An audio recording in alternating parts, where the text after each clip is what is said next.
Francisco Bernardone nació en Asís en 1181 o 1182. Su papá, Pedro, era un rico vendedor de telas, y su mamá, Pica, era buena y muy creyente.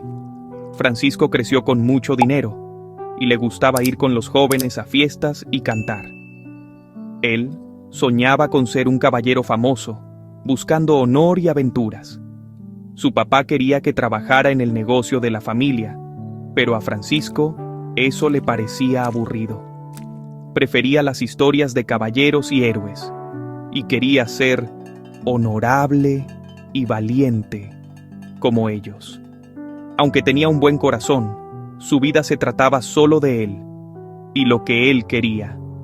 Sentía un gran deseo en su interior, pero todavía no entendía lo que su alma de verdad quería. El deseo de ser caballero ardía con fuerza en Francisco. En 1202 empezó una guerra entre Asís y Perusa, y Francisco vio su oportunidad. Se puso la mejor armadura y se unió a los jinetes de Asís. La batalla en Collestrada fue un desastre para Asís, y a Francisco lo tomaron prisionero. La guerra de verdad era muy cruel, no la aventura llena de gloria que él había imaginado. Sus sueños de ser un gran caballero chocaron con una dura realidad. Ahora era un prisionero de guerra, y ser de buena familia le daba algo de protección. Fue una experiencia muy fuerte, y la emoción que sentía se convirtió en la tristeza de haber perdido. Este fue un momento clave que cambió todo su mundo. Francisco pasó casi un año en una cárcel de Perusa, en condiciones muy malas. Al principio, trató de mantenerse animado, pero tanto sufrimiento lo fue cansando. La arrogancia de su juventud empezó a desaparecer al ver cómo sufrían los demás. En la cárcel, se enfermó gravemente y estuvo a punto de morir. Esta enfermedad fue un momento muy importante que lo hizo pensar mucho sobre su vida pasada. Vio que sus deseos de antes no valían la pena y empezó a mirar dentro de sí mismo. Los largos meses, encadenado, cambiaron a Francisco. Le abrieron los ojos y ablandaron su corazón. Deseaba algo más real y que durara para siempre.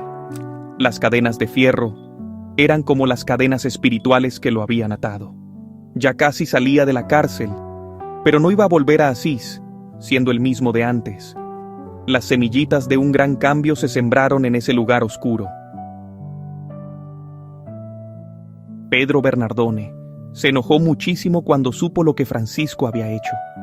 Vender sus telas caras sin permiso ya era malo, pero ver a su hijo pidiendo piedras y viviendo como un pobre era una vergüenza para todos. Pedro trató de convencer a su hijo y obligarlo a volver a casa.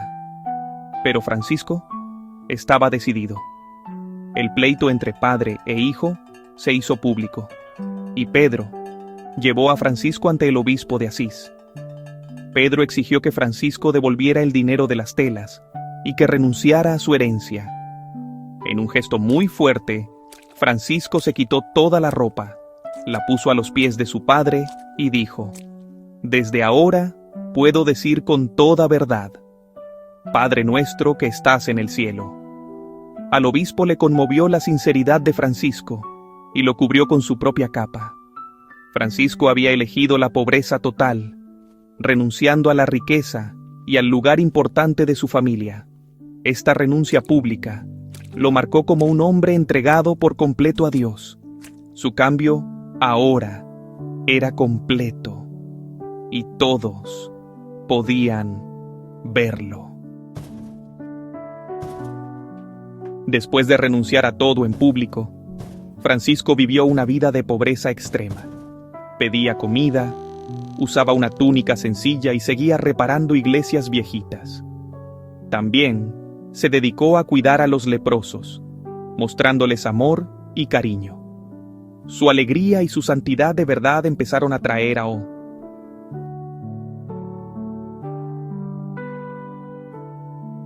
y el primero en unírsele fue Bernardo de Quintavalle. Poco después, Pedro Catani también se les unió, formando una pequeña hermandad. Vivían juntos cerca de la Porciúncula, una capillita que Francisco había reparado. Francisco y sus hermanos trabajaban con sus manos, predicaban que la gente se arrepintiera y viviera en paz. No tenían nada y confiaban en que Dios les daría lo necesario. Se llamaban a sí mismos frailes menores, para mostrar que querían ser humildes. Su vida era de oración, pobreza y servicio a los pobres, muy diferente a la riqueza y el poder de la iglesia de ese tiempo. El número de hermanos creció rápido, inspirados por lo auténtico y libre que era Francisco. Como cada vez tenía más seguidores, Francisco se dio cuenta de que necesitaba el permiso oficial de la iglesia. Más o menos en 1209 o 1210, viajó a Roma con un grupito de sus primeros hermanos para hablar con el Papa Inocencio III. Al principio, el Papa dudó un poco, porque pensaba que su idea de pobreza total era demasiado exagerada. Pero un sueño convenció al Papa de que el movimiento de Francisco venía de Dios. Les dio su aprobación de palabra a los frailes menores. Bendijo a Francisco y a sus compañeros y les dio permiso de predicar para que la gente se arrepintiera. Esta bendición del Papa permitió que el movimiento creciera y se extendiera. Francisco y sus hermanos regresaron a Asís con mucha alegría, siguiendo con su vida de pobreza y predicación. La orden de los frailes menores empezó a crecer muy rápido, pero ese crecimiento rápido trajo nuevos problemas. Francisco tenía miedo de que se perdiera el espíritu original de pobreza y sencillez. Le costaba trabajo saber cómo guiar una organización tan grande y de tantos países, sin perder lo más importante de su idea original. Francisco tenía una conexión muy profunda y especial con la naturaleza. Veía la naturaleza como un reflejo de la gloria de Dios y se sentía muy cercano a todas las criaturas. Llamaba hermano al sol y hermana a la luna, creyendo que todas las cosas creadas alababan a Dios a su manera. Hay historias famosas que muestran su increíble capacidad para comunicarse con los animales, como cuando le predicó a una parvada de pájaros o cuando amansó a un lobo feroz. Creía que los humanos no éramos dueños de la creación, sino parte de ella, y que teníamos la responsabilidad de cuidar a las demás criaturas. Este amor por la creación se ve de la forma más hermosa en su Cántico de las Criaturas, que escribió casi al final de su vida. Aunque estaba muy enfermo y casi ciego, alabó a Dios por el hermano Sol, la hermana Luna y todas las cosas de la naturaleza. La forma en que Francisco veía la naturaleza era muy nueva para su tiempo, porque celebraba lo buena que es. Ahora muchos lo consideran el santo patrono de la ecología y nos enseña a vivir en paz con la naturaleza. Su mensaje de respeto y amor por toda la creación es más importante hoy que nunca. Mientras la orden de los frailes menores crecía, Francisco tuvo muchos problemas internos.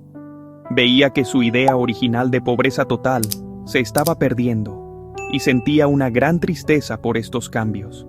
En 1224, 2 años antes de morir, Francisco se fue al monte Alberna para rezar mucho y ayunar. Mientras rezaba con mucha fe, tuvo una visión y recibió los estigmas, las heridas de la pasión de Cristo. Sus últimos años estuvieron llenos de mucho sufrimiento físico, pero su espíritu seguía alegre.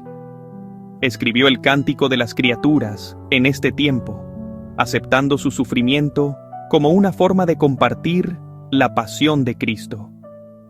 Cuando supo que su fin estaba cerca, pidió que lo llevaran de regreso a la Porciúncula, recibiendo a la hermana muerte corporal como un paso a la vida eterna. Francisco murió en la tarde del 3 de octubre de 1226. Fue nombrado santo por el Papa Gregorio IX, solo 2 años después de su muerte. Su mensaje de pobreza, paz, humildad y amor por toda la creación sigue inspirando a la gente a través de los siglos.